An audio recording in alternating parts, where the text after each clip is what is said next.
Guys, our next series of the day is Hyun versus Sennin. Reptile, bro. Arrow Sennin, actually. And he's a Protoss player. It's going to be a PvZ. Now, we had lots of PvZs over the course of previous qualifiers, and we know you love it, so we got another one. We're pretty expert in, I would say, anything Zerg related right now. We've casted like 200 ZVZs, a couple ZVPs, a couple ZVTs, and no PVTs, no TVTs. That's about right. I think we covered all the E's. Okay, so I've actually been a long-time acquaintance of Arrow Sennin ever since the StarCraft Brood War days. We haven't even introduced him, and Anja's already going. He is a person that I would consider a curmudgeon. He is a curmudgeon. He likes to. I know that's not a good word. Prod. Likes to poke at you. And he will say stuff to get you angry. So one day, do you know what I did? What did you do, Andre? Okay, the standard was Siege Tank Vulture, actually, in StarCraft 1. So that's like Hellion Tank. Hellion Tank. Mm-hmm. And it's absolute best. The worst is to go Marine Medic. Do you know what I did against him? Did you do Mass Medic and SUVs? I did Mass Marine Medic with Ghosts. Back then, Ghosts had this one ability that you had to purchase for 100 minerals and 100 gas. A lot of gas. It's called Lockdown. Cost 100 energy, and there was no smart cast.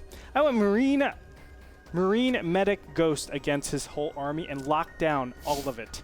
All his Dragoons. All of it. Yeah. He raged at me, and we went from there. Ever since then, he hasn't been too nice to me. He's never been the same. He's never been too nice to me. But it's really funny because Arrow Sennin in, I believe, Japanese means perverted hermit. Yes, it does. That's what I learned from Naruto. That's a curmudgeon. That's a curmudgeon, definitely. In case you guys were wondering. Let's go ahead and introduce our players officially, starting in the top left. The Blue Zerg from Team TSL, rumored to be one of the sickest Zergs that hasn't been able to prove himself on an international level just yet. It is Hyun. Hyun is a guy that's been around since Brood War. People have been hyping him nonstop. Artosis is really vocal about Hyun's abilities, as well as his teammates. And Hyun's one of those Zergs that he was good before the patch. I'm just going to say that because a lot of people are like, wow, yeah, every Zerg's good. No, Hyun was one of these guys that people would fear in practice even before 1.4.3 came out. Keep your eye out on this guy. I'm keeping an eye. I'll keep 2 eyes on him. Frodan, just because you said it. Over here in the bottom right-hand corner, of course, Arrow Sennin. Sennin. As the red Protoss. Now, of course, all kidding aside in the beginning phase, he's more than capable. I think he was actually one of the better North American players back in StarCraft Brood War. Really hasn't made any splashes too much in StarCraft II, but I think his overall skill level is considerably better than his StarCraft Brood War times. And Hyun will actually get 2 Zerglings in. I cannot stress enough how good this is, because it's like, if I get 2 Zerglings in, I basically don't have to sacrifice Overlords at 7 minutes, which is awesome. More drones. And you can always just kind of keep probes accountable. And you might think like harassing a probe here and there off gas isn't that big of a deal, but it does mess up Protoss times a little bit.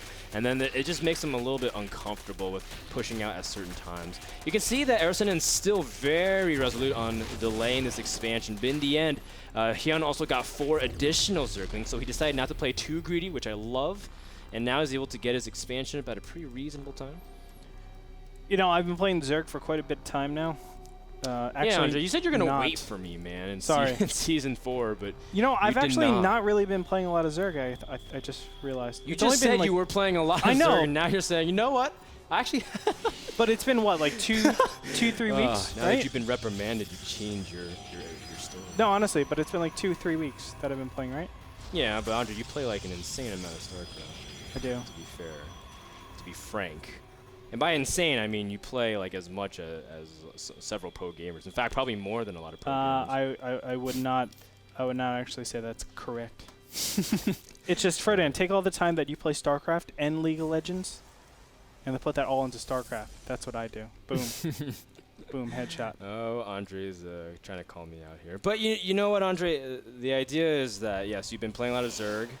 And you're trying to make a point before trying to embarrass me. Now, what are you saying? This gateway, the gateway block really doesn't actually hurt Hyun all that much, because you can actually invest all of your, I guess, minerals and Larva into just making sure you have good queens and injects, and then just spend it all on drones. And it's pretty much the same thing. I really feel like the gateway thing is too much of an opportunity cost in the early game stages, but that's just what I think.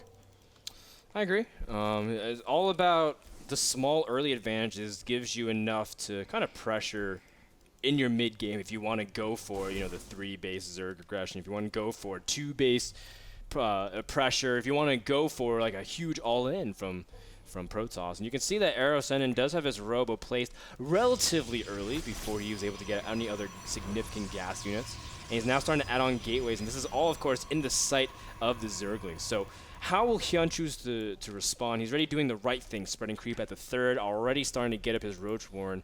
But he's still playing very greedy, sneaking out an incredible amount of drones at this point. In fact, he's still droning.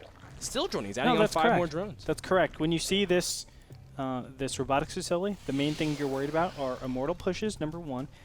Colossus pushes, which are super rare, but War Prisms, which are a little bit more common. So War Prisms are more of a finesse style. It's supposed to actually, you know, force out your ramp and then try to actually do damage at your main. Generally, as long as you defend against that, you're completely fine with actually droning up, and you need to do, you know, a couple of units. It's not a ton of units to actually defend against that. So I think overall that is the correct decision from Hyun. I think he's in a great position. Should go up to about 66. I think that's the best number for 3 bases. I actually, you know, I agree, and I think, you know, the small things Hyun's doing, like getting the Zerglings in the main, and, you know, he's taking his gases as natural and his 3rd to kind of make Protoss wonder whether or not he has his main gases. Kind of like a cool little trick to do to throw out the highest level of play. A lot of Protoss players read that and be like, well, I don't really care about that stuff. But this is like the small things that really separate the top players from just good players. Absolutely. And I think Sennin, yeah, he's just going to do the very, very standard, just 3 Nexus.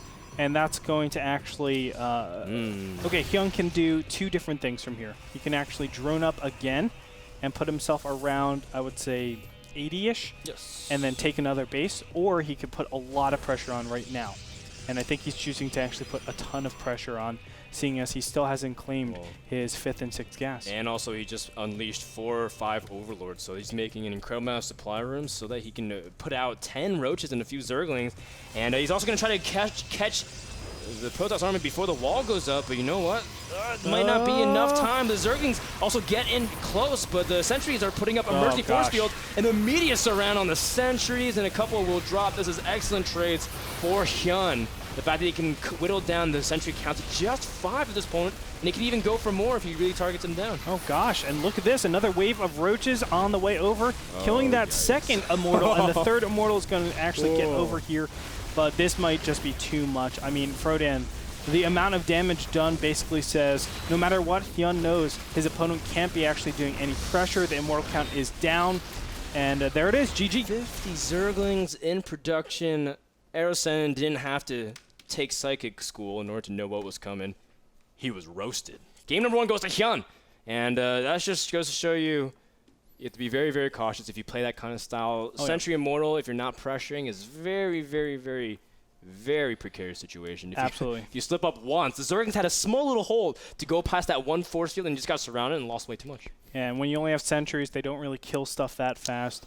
You're going to take a ton of damage. Well, the beta sentries were awesome. Oh God, I wish. It was like they had like 25% more DPS. It was insane. Yeah. It was like, was it 8 damage? 8 damage. 8 damage per second. 33%. Oh my God.